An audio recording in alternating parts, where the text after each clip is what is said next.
Assalamualaikum dan selamat siang semuanya. Saat ini saya Krislia dengan NPM 2451243 mahasiswa Ilmu Hukum dari 2 IHPA akan mempresentasikan tentang penerapan hukuman judi online di Indonesia. Perkembangan teknologi informasi yang pesat telah membawa berbagai kemudahan dalam kehidupan masyarakat.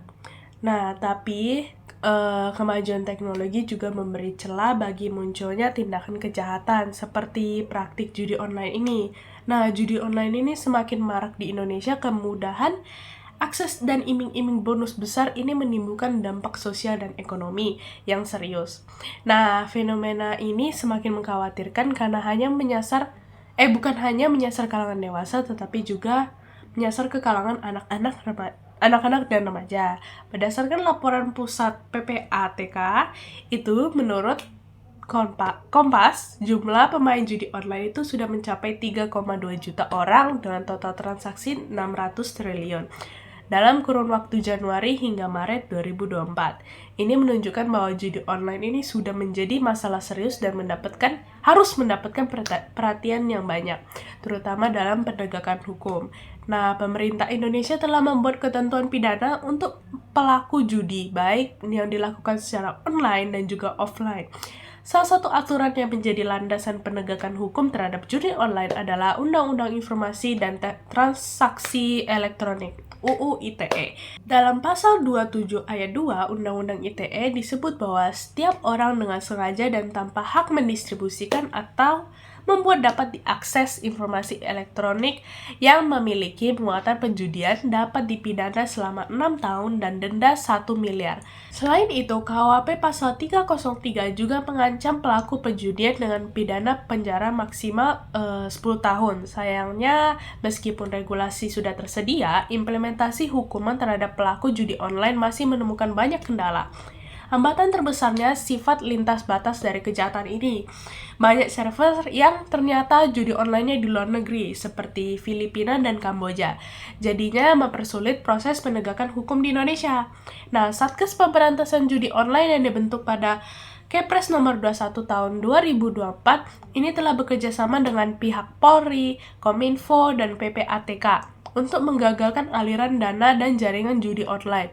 Namun, para pelaku itu telah mencari celah hukum dan teknologi, termasuk menggunakan VPN, untuk menghindari blokir situs.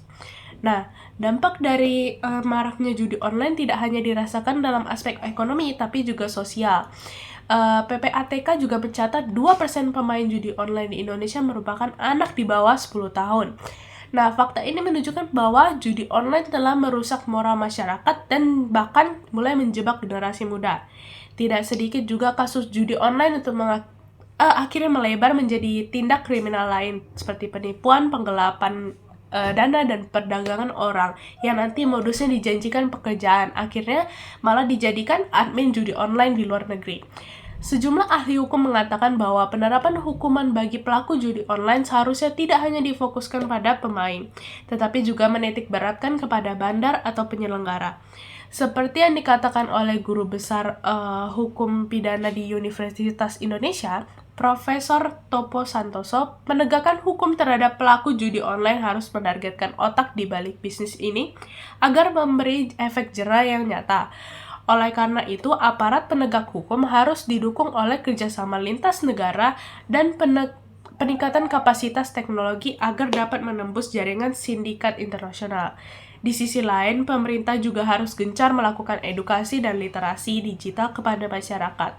Edukasi preventif merupakan salah satu langkah penting agar masyarakat, terutama generasi muda, tidak mudah tergiur oleh para bandar judi online. Nah, Kominfo telah memblokir lebih dari 5,7 juta konten yang ada di kaitannya dengan judi online sejak 2017.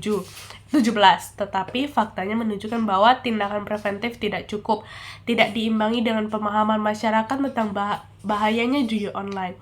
Pada akhirnya, penanganan judi online di Indonesia memerlukan pendekatan yang lebih menyeluruh.